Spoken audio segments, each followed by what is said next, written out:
Hi everyone, welcome to my channel. I've got a problem with my BMW F11, which is common issue. The air spring is leaking air. In this video, we will fix this issue together and I show you how to do it. You can buy air spring from £20 to £100 for each side. BMW OEM air spring cost about £350, which is crazy. I changed the air spring about 7 years ago and the air spring cost me about £40. So I paid £40 and the air spring was good for about 7 years.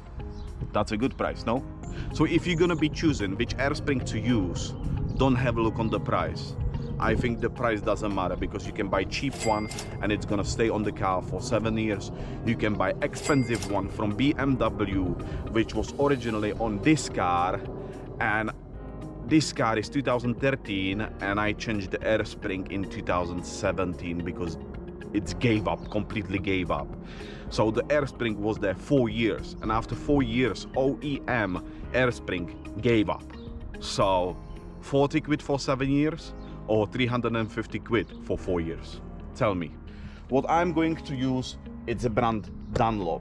I paid £160 for both sides. The reason for me to change both sides in this video is from my experience. When I did change the passenger side, about 2 months after, gave up the driver side. For my peace in mind, I'm gonna change both sides. But now let me show you quickly what you can expect in the box from Dunlop. You can expect to have a manual with bolt for the air spring attached to it and the Dunlop air spring.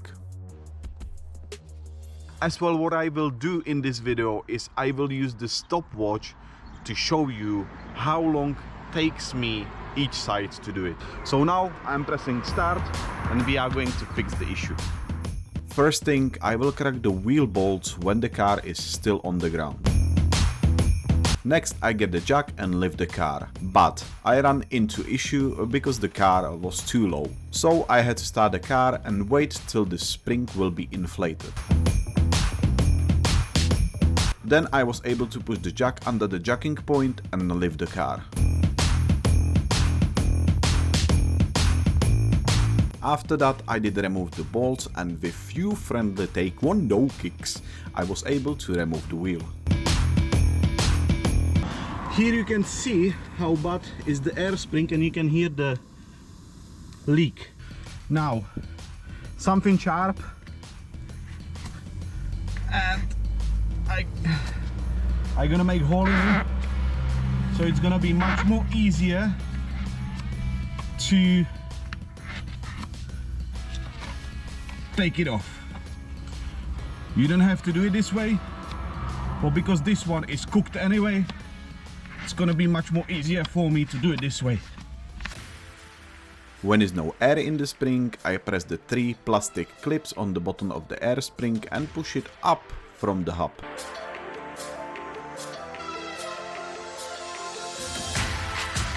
After that I rotate the spring left to undo it from the top.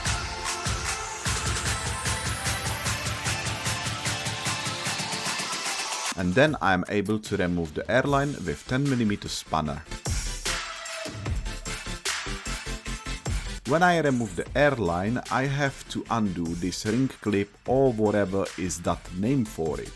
But be very careful because you will need a spare one. This ring likes to snap and it's very easy to break it. So be patient and take your time. This is not a race. After that I remove the bolt and the airline and I'm free to squeeze the air spring and remove it.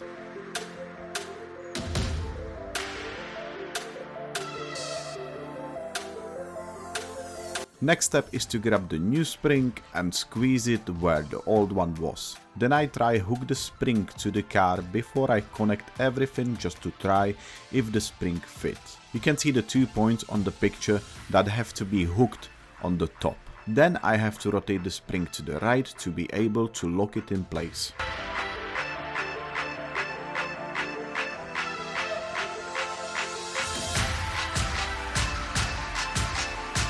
After that I push the airline through the hole in the air spring.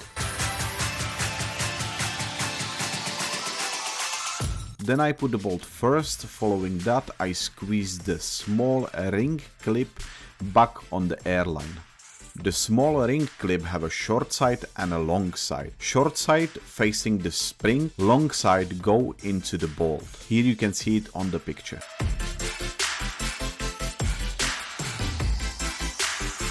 I do squeeze the ring clip just a little bit, not too much to don't break it. In this video I managed to break the new one, so don't be like me.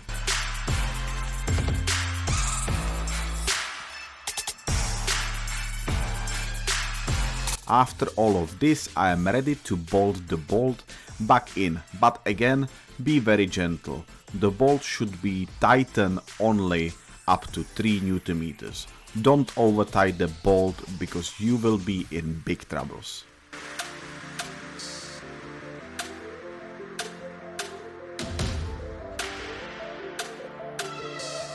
Then I lock the air spring on the top of the car and get the bottom of the air spring through the hole.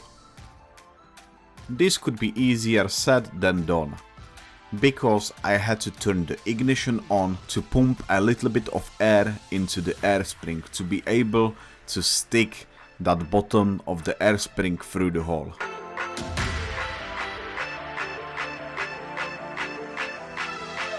This is how it should be, spring is on the right spot. Last few bits to do, get the wheel back on the car, then bolt the wheel bolts back.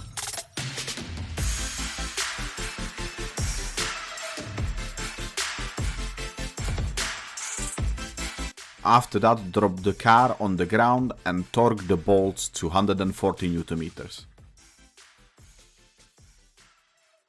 Now it's going automatically up. It's probably because I left the ignition on. Yeah, I left the ignition on. So it's automatically pumping air in. You can hear the pump is going and it's pumping up. Let's check the timer. Ooh, let's go. 52 minutes. So you can change one side for under 52 minutes. I guarantee you, for you it's gonna be under 52 minutes, because I had to play with the camera settings and put the camera underneath the car and this kind of stuff. So yeah, it's gonna be under 52 minutes. World record. But if you have a lift, if you have a lift in the garage for the cars, it's gonna be much more easier for you. Cheeky. Here, if it's any leak, there is only one possibility to have a leak, and that's through the bolt. But never happened to me before. Unlikely it's gonna be leaking, so seems to be all right. That's brilliant. Now when the passenger side is done, I'm going to do the driver side, but I'm not going to show you because it's absolutely the same process, same everything. After we change the air springs, next step to do is to level the car, which this may be challenging for some of you because you need a car diagnostic to level the car. But if you don't have a car diagnostic like this one, don't panic. You can go to your local garage or you can go on Facebook Marketplace. There is probably going to be someone locally that can offer you the service of read the car and help you with the leveling. But now let me show you how to do it. When I connect my diagnostic tool, I go to diagnostic and click on BMW. Then I click on the standard alone diagnostic and press OK. After that I use the automatic selection and insert VIN number to find my car. Next I check the details and press yes.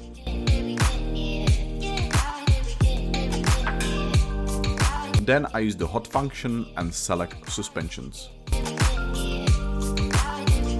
First thing I will do is to check the height that is right now. The engine have to be off, but the ignition have to be on. Then I press continue.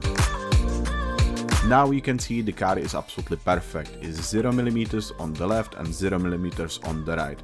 That is because I already leveled the car before. But when I was leveling the car, I had about -15 mm and -10 mm. Next I had to sit in the boot and scan it with the weight in the boot. And you can see when the weight is in, is -18 and -8 millimeters. But now I end the task and show you how to level the suspensions. I click on the ride height sensor startup, perform a ride height adjustment. You have to click the F1 on the bottom of the screen, then it tells you that you have to be on the flat surface, etc. Feel free to stop the video and read it through. After that, choose wheels that you have on your car. I got 17-inch, so I press F1. Then I can see the measurements for 17-inch wheels, which is 618 millimeters on the rear axle. After that, I have to take the measurement, so I measure it from the bottom of the rim to the bottom of the arch, and I am exactly on 618 millimeters. So next step to do is to put the measurement into the diagnostic and press OK. After that, we can move to the right hand side and do absolutely the same procedure. And on the right hand side, I am exactly on 618 millimeters as well. Next, you just confirm your measurement, and then it shows you the height that you put in and the height on the sensors. And that's it, that's all. The car should be level. If you find this video interesting, educational or informative, and you want to support me, it's very easy. Just click the subscribe button, click the like button, because if you help to build my channel, I can do more videos like this one for you. Thank you very much for watching. I will see you in next video.